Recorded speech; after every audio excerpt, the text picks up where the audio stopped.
Welcome back to another episode of DB Unscripted. I'm your host, Justin Valley Joe. And if you haven't done so already, please be sure to subscribe to our channel. We are on Apple Podcasts, Spotify, YouTube, and we're on the city's website at daytonabeach.gov/DB Unscripted. So again, if you haven't subscribed yet, please be sure to subscribe so you can stay up to date with all of our episodes. Now, for today's episode, I have a special guest. He is the manager of our co-compliance division, and his name is Denzil Sykes. And I thought this would be a great episode to bring him in to talk about their department and what their responsibilities are and their roles. So Denzil, welcome to the show. Thank you. Thank you. So can you just give us a quick introduction about yourself and kind of how you came into this role? Sure. Yeah, I am a Seabreeze grad, born and raised here in Daytona Beach. Also a U.S. vet, military, from U.S. Army vet.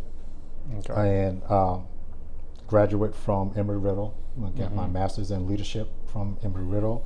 And I've been employed with the city of Daytona Beach since 1988, starting in the water department as a meter reader. Okay. And I've walked every street in Daytona. So you know them all. Lifting up the water meters, reading. From there, I became the assistant supervisor in the water department. And in 2006, transferred over to code enforcement. Okay. And here we are. So why did you make that jump from meter services to code enforcement? Well, actually, the supervisor at the time, who was over code enforcement, came and have a conversation with me and just asked me would I be interested in possibly coming over. He explained to me what he was looking for and the responsibilities of a code officer at the time, and I accepted the challenge, and I've been ever since. Awesome. So what is the main responsibilities and the roles of our co-compliance division? The main responsibility is appearance standards and to ensure that our city continues to thrive. And by thriving, it must look good. And that's where code compliance comes in. And we do have some subsets to that, which are making sure as much as we can tenants have somewhere decent to live, as well as the public has somewhere decent to go for their public, for shopping and just relaxation. And okay. Yeah, I feel like your guys' department has so much. I mean, it is a huge responsibility, especially when you cover all of Daytona Beach. And sometimes it's not the most glorious job, I feel like, with code compliance. I know a lot of times, like we were talking earlier, when I go to businesses, it's usually promote them so they love to see me or they're excited to see me. But sometimes when they come to see, and they see the code compliance truck pull up, sometimes, it's not the friendliest conversation. So I know you guys sometimes have a harder job than what some people really expect or think. But I know you guys do a good job too. But I'm sure there's a lot of stress that comes with that position. Oh yeah, they don't like to see us come unless they're the ones who called. Right. But again, one of the things that we stress in our department now is being fair and equitable across the board. As long as the violators working with us, we will work with them, but rest assured they need to come into compliance. Right. So, but we will work with them. Okay. Yeah. So what are some of the most common violations that you guys see when you guys are out in the field? Our biggest violation right now is illegal dumping. Okay. And the reason that is such a issue for us is because the the property owner a lot of times is not aware because it's a vacant lot, and we just have lawn services dump their trash, or just people who decide they're going to clean out their home. They drop their mattresses, refrigerators, things on other people's lots, and it takes a lot of manpower and man hours to run them down. I was going to say, how do you figure that out? How do you figure out a lot of times we don't. The unfortunate part about it is because the individual owns the property, it falls back on them. Gotcha. And we understand that, so we're not as strict and firm with them. I mean, if they're going to come to compliance, they will remove it, but a lot of times it might be beyond the time we've given them. Typically, we give them 10 days to cure a violation on a vacant lot, but in cases like that where they may be out of state, they need to find someone local to do the work, we'll take that into account and allow them to exceed that How time. big is your team? How many officers do you have that are out and about in the About community? 14 officers. Okay, out and they have about. to cover the whole They city. cover the Wow. whole thing. That's and a lot. Yes. And what we've done, seeing that there was so many different concerns, I've broken the team up into smaller teams. Okay. And within that team, we have a vacant lot inspector. Okay. I have 2 that are citywide. We call them rapid response team. They respond to the police emergency calls, and then they also work certain areas that I designate. Then we have commercial, where these 2 individuals, they work from the north and the south ends, commercial properties. Okay. And then all the other ones work the residential. Okay, so you kind of divided everything I'm trying up, to divide and divide conquer, everything and up. get Yeah. everything covered. Okay, very cool. Yeah, I feel like that's definitely a lot of it's a lot of work for the team. Oh, it's a yeah, lot. I'm sure you guys stay pretty busy. we It's do. yeah, I can definitely imagine. So I want to paint 2 scenarios. I want you to walk me through. The first one, if I am a resident who has a code violation, what does that process look like? Do I get something in the mail right away, or is there an officer that comes and knocks on my door? What does that process look like from the violation all the way up to when it finally gets cleaned up? Okay, so there's several scenarios. So in that particular instance, the inspector will notice the violation. So now they have an option. They can take, it depends on what the violation is, Okay. but they can take a picture. They're always going to take a picture regardless. That's the evidence. And they can leave a door hanger, more of a courtesy to say, hey, I've been here, this is what I need you to do. Either case, we open up a case, but once we leave the door hanger, then we give them like probably 10 days. That's probably cut your grass, move the car, something small. Okay. And if it's 10 days, they go back, it's gone, we go back, take another photo to show that it's been cured, and we close the case. Typically, if it's multiple violations where that's not going to happen, we will have them, the inspector will send out a notice of violation with the remedy as well as the violations and how much time they have. Typically, that's going to be 30 days. Okay. And there have been times where once the violator receives the notice, they will call in and say, hey, I'm going to do it, but I need more than 30 days. Okay. And we encourage all citizens, if you receive a letter from us, if you know it's going to take you more than the time that's on that notice, please call as soon as possible. Because some wait till the last minute, yeah. and then we've already began the paperwork. So to see communication the is hearing. key with Correct, that, right? 100%. So if they go ahead and they stay in communication with us and it's cured within 30, 45 days, again, a photo was taken to show the progress and the completion, and the case is closed. Now you go where they're not in compliance at the reinspection, then the inspector, and if there's been no communication at all, the inspector will, set them up for a hearing. And we have 2 hearing boards. We have the code enforcement board as well as special magistrate. And those are both public meetings, correct? Everything's Yeah. public meeting, yes, sir. Typically, special magistrate deals more with commercial properties, Okay. and code board deals more with residential. Gotcha. So the violator will end up going to one of those hearings. And at that hearing, we will state our case. Hey, we cited them on this particular day for these violations. We gave them until you get them 30 days to come to compliance. They have not. Here we are. And at that time, they would have an opportunity to speak as well. And the board or the special magistrate will make a ruling telling them, okay, by next month or so, you need to have these things cured. If not, they will return back that following month. And at that time, a fine may be imposed. Okay. So typically, we start fines at $100 per day. Vacant lots, I start them at $250. Now, if we have what we call frequent flyers, like, look, every time we turn around, this gentleman or this property owner is coming back, they just don't get it, we will escalate the fine. Right. And it's not punitive. That's not what we're trying to do. We're trying to just encourage them. Yeah, hold people accountable to get it done. Correct. Yeah, exactly. We can't send them to jail. We don't have arrest powers. Yeah. So best we can do is hit them in the pocket. Yeah, and hopefully they take care of whatever the violation Correct. is, and at the end of the day, it's like you said at the beginning of the show, it's to keep Daytona Beach beautiful. Yes. It's to and it's to hold people accountable because that at the end of the day, that's what we want. We want a beautiful city that people take pride in living in and visiting. So now the second picture I want you to put. Well, actually, let me circle back.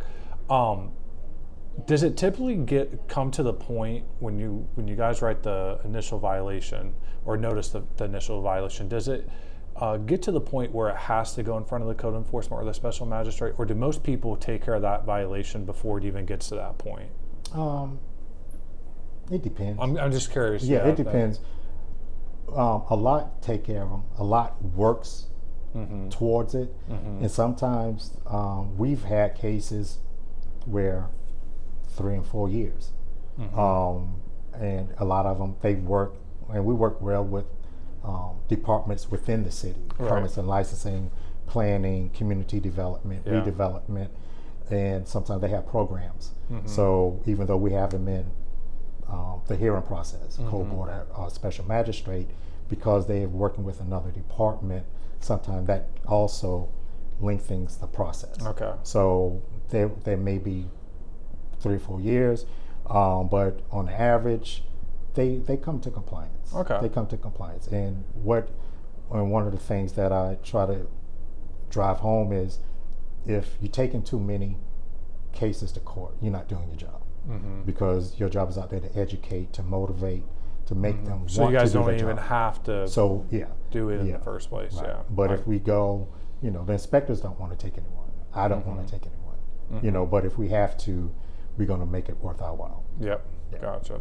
So the second scenario I want to paint is, if I am someone who sees a violation, what is the process that I should go through?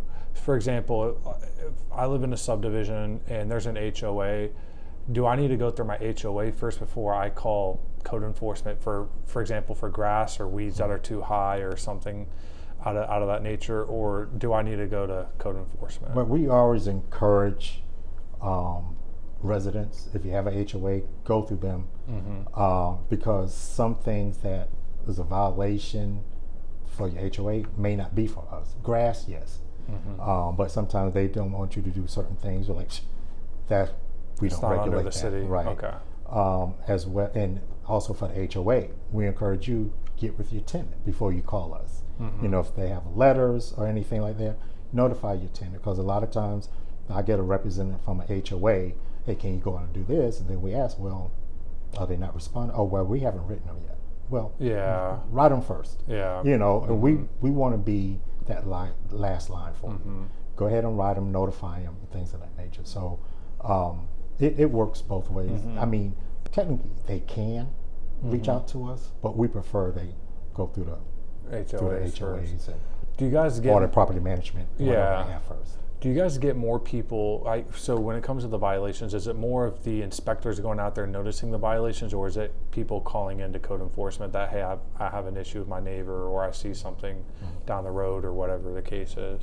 We are both reactive and proactive. So each day the inspectors will go out, but they also respond to complaints. And I encourage the public to use C-Click Fix that the city has now. And also we have our IMS website. That's our program that we use. And we would like for them to use that, and they can go file their complaint. And filing their complaint puts it in the system, which gives us more accountability as well. And it puts a timestamp on it. So once it hits that system, we know it's in the queue to be looked at.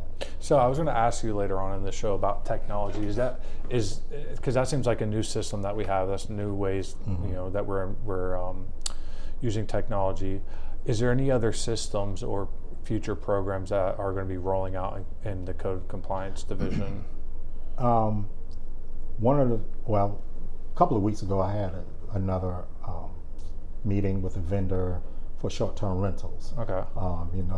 that's a problem too in certain areas here in the city. And with this program, they can identify the rental properties as well as cite them for us. I'll put them on notice. So from that point, we would still have to bring them to court and do those things. But I have one short-term rental inspector. That's all he does. Okay. And he needs, that program would be great assistance for him in doing that.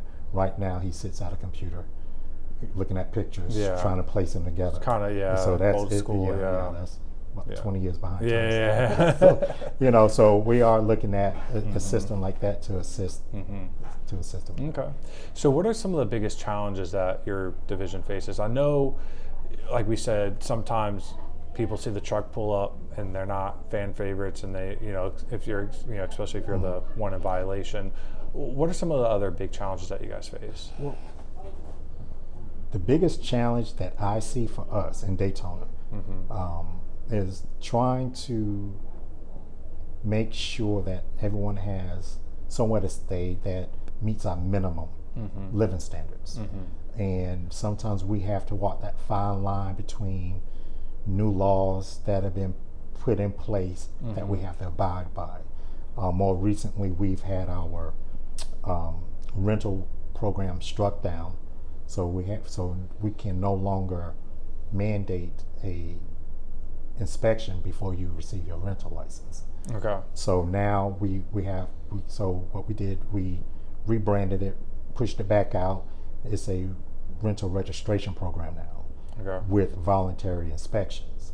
So the purpose of the inspections initially was to find those landlords or property owners who property was subpar, and we wanted to go in and make sure they did the things that they needed to do before it's turned out. So that's a big challenge to us now. And by the time we get inside, if we get inside, it's a lot of them end up being condemned. Yeah, it's too late. Yeah, we end up condemning, I think, 2 just because we couldn't get in early enough. Wow. Yeah.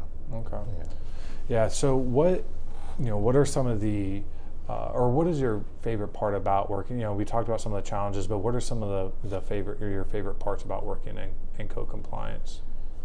Because you've been here since '88, like you said, so there's got to be a long time. Well, for me, I just like to see the finished product. And we have some inspectors who, they write up a property, and then by the time that property owner finishes and paints it up or changes the facade on it, whatever, it looks great. And they take pride in that because they're the ones who initiated that process. So for me, I've seen the change with Daytona as far as code enforcement goes, some of the things that we're trying to do, and then also getting the support from, like I said, other departments as well as the administration. That also helps, for us to go in the right direction. So I'm excited for it. Yeah, you hit or you said a word that I like to use a lot, and I was actually on the other side of this interview one time with someone not too long ago from Bethune-Cookman, and she asked me what do I want to see more in Daytona in the next, I think it was like 25 years, and I said pride. It's exactly what you said. People taking pride in where they live, and I feel like when you have that ownership, and like you said, you see the projects from start to finish, and once it's finished, the owner, they take pride in what they just did, and I really like that, because I feel like when you take ownership into something, you're going to take pride into it, and you're going to care more about it. And the example I gave her, I think, was like, when you're 12 years old and your parents go out and they buy you a PlayStation, you're going to have fun playing the PlayStation, but are you really going to take pride in it and care for it, as much as you didn't pay for it? But when I go out there and I pay for it, you're going to take pride in it, right? Because you just invested in my money. And now you're going to take pride, and you're going to care about it. You're going to make sure it looks good and it's in a safe spot. And I feel like it's the same thing with our community and people who if you invest in your community, you're going to take more pride in it, and you're going to care more about it. And I think you said that perfectly. You know, when you see these projects start out and you see them come all the way through completion, and you see the ownerships taking that pride in what they're doing, and I think that's got to be rewarding to see. It is. Yeah. It is. So what are some trends that you see going on in code compliance? One of them, well, AI is big now. Yeah.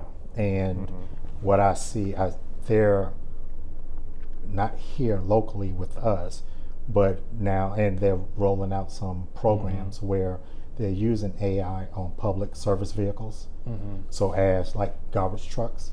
So as they are picking up the trash and all that, they're also looking at properties. Wow. And they're able to detect overgrown grass and things of that Really? nature. Right. So they still have to do the paperwork. Yeah. You know, but the fact that they will see things that we wouldn't normally see. Yeah. Or can't get to as quick. And smaller violations, parking, grass, lawns, landscaping, and things of that nature.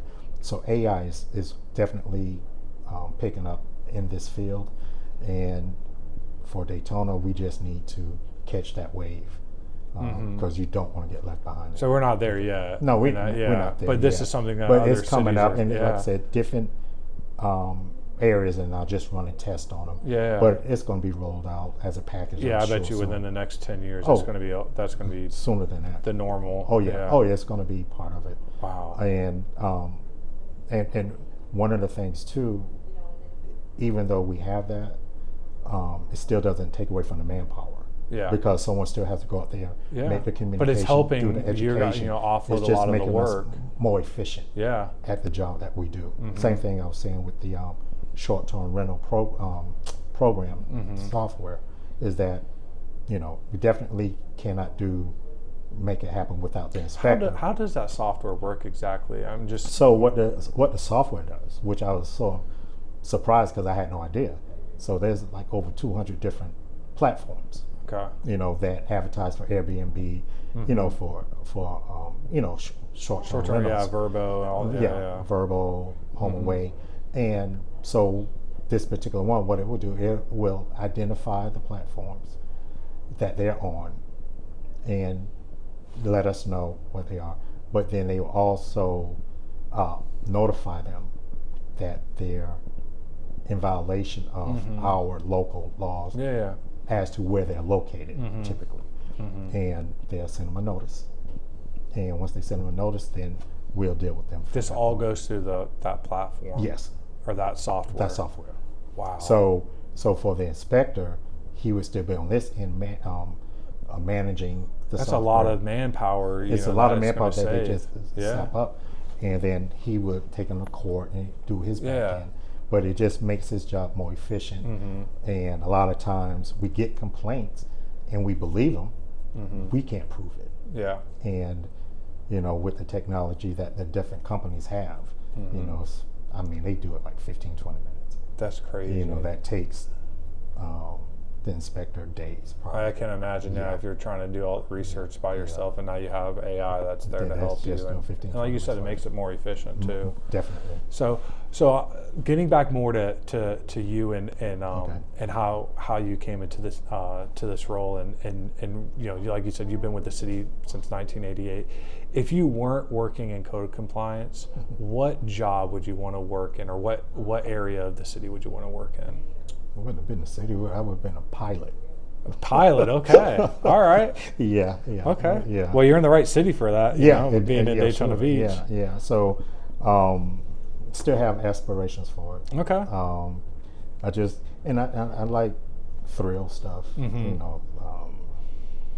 And I might have been one of those risk takers, go on adventures. Would you want to do like commercial, or would you want to do no, just private. Private. Okay. Yeah. I don't want nobody life in my hands. Yeah. I have a buddy who he's a commercial pilot. He flies for Republic Airlines and up north, but he called me, I think it was like a couple days ago. He's like, yeah, I'm in Vermont right now. I went to Montreal last week. I was like, dang, man, like, he just sees the whole world, flying, and he loves to do it. And it's nice. And the reason I want to do it, because I like to travel, move around. Sometimes just driving takes too long. I can hurry up and get there and get back. Yeah. So I've always wanted to get in the skies. Yeah, well, you're in the perfect city for it, so that helps out. Yeah. Yeah. So what are some ways that residents can help out with code compliance? Obviously, if everyone does their part, that's great, but we know like that's just not realistic. But what can residents still do right now to help out with our code compliance division? Well, a couple of things. First thing, if you take pride in your neighborhood first, Right. Yes, you can call us to pick up the trash at the lot next door to your house, but it might be easier if you go ahead and pick up those 3 cups and put them in the trash yourself. By the time you call us, we have to come out, write a letter, send the letter, Yeah. hope for a response. So pick up your trash. Yourself. If it's a vacant lot where there's consistent issues with it, constantly dumping illegal. That's one thing. And then also, you can help us by coming out to the community meetings. Either me or one of the representatives. We're at a community meeting monthly, different ones. Come out, ask questions, and volunteer. Like actually today, we have some volunteers, citizens, who are helping us stuff envelopes. Oh, really? Yeah, because we're mailing out renewals for the registration program. Okay. So volunteer with us, and come out and be educated. So there's a way that residents can get involved more than 100%. just picking up the phone and calling about, a violation that you see. Yes. And if you have a question, please call us. A lot of times they think they know the answer and it's not quite right, and it stirs up emotions amongst some other residents. So if you're not sure, just call and we'll educate you. You can set an appointment with me. Yeah. Come in and we can talk, which I've done that as well. Yeah, I feel like sometimes code compliance can get a bad rap that they're there to, make people's lives miserable, and it's not. Like you said, it's all in the name of keeping Daytona Beach beautiful. And one of the things too that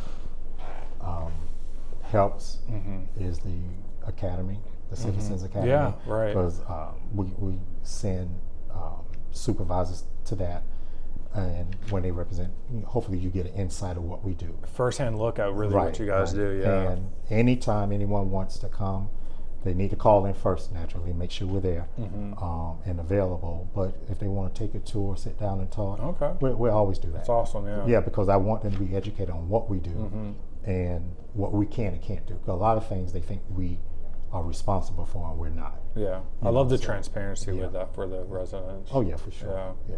Okay.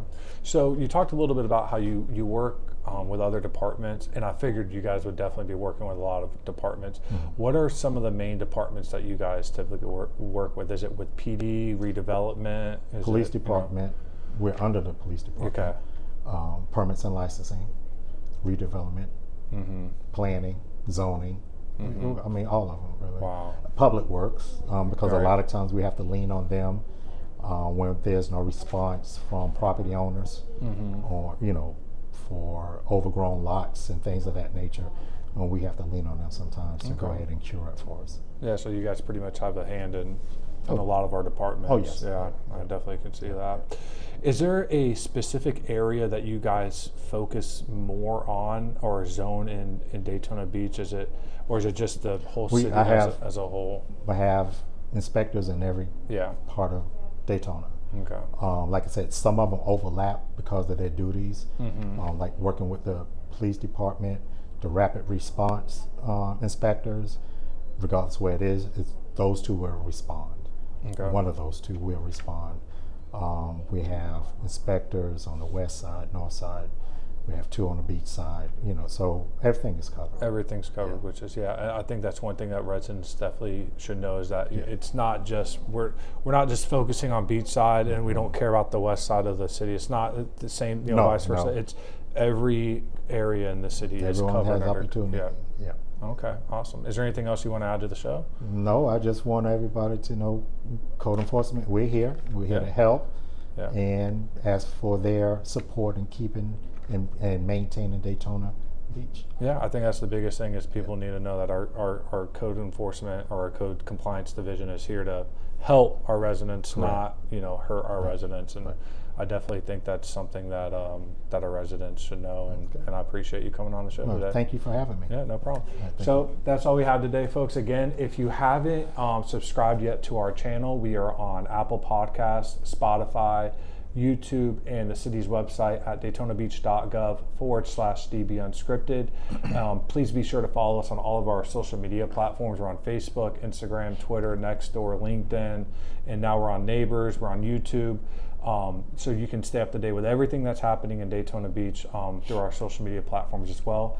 Again, thank you for listening to the show, and we'll see you on our next episode. Thank you for listening to another episode of DB Unscripted. Please be sure to subscribe to us on Apple Podcasts, Spotify, and YouTube. You can also listen to all episodes at daytonabeach.gov/DB Unscripted. To stay up to date with all things Daytona Beach, follow us on Facebook, Instagram, X, Nextdoor, and LinkedIn. You can also sign up for the city newsletters, emergency alerts, and more by visiting daytonabeach.gov/subscribe. See you next time for the next episode of DB Unscripted.